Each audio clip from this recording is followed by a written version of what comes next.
I'm Jared Halbert. We're in Rupert, Idaho with the Tactical Games and Night Force, and I'm going to go over the equipment that I use during the Tactical Games. I'll start with the plate carrier. It's a Blackhawk plate carrier. One of the reasons why I chose to use this one is you can carry rifle mags in the cummerbund, so it frees up a lot of space on your belt. The other thing is I use flexible plates in the front and the back. I believe it's Flex Steel plates by Bullet. And one thing I always keep on my plate carrier is a paint can opener. So if you get a malfunction, you can reach inside the receiver and grab the case out with this guy and it doesn't ruin your whole stage.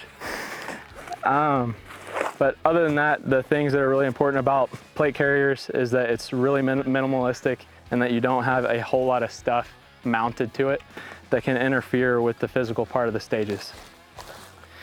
For the rifle, I have a JP upper receiver on a 2A armament lower receiver with a Night Force 1-8 ATACR. And for the beginning of the season, I was using the NX8 1-8, and for the rest of the season, I'll probably use the ATACR just to be able to go back and forth and look at the differences in the two. And then I use a 1.54 mount from Night Force for the scope.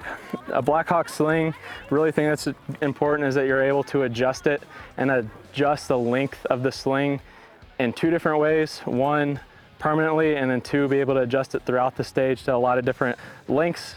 Sometimes we run with the rifle, and when you run with the rifle, you're gonna wanna get it nice and tight, so you end up tightening up the ones that are a little bit more permanent, and then cinching this all the way loose, and then you tighten these two down so that way it doesn't loosen up as you're running. For my pistol belt, it's a Blackhawk Foundation Series pistol belt with 511 mag pouches.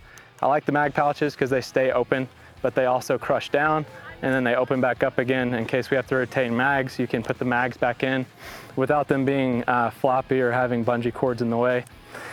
And then a Blackhawk holster, and I use a Staccato XC with an Aimpoint Acro P2 red dot.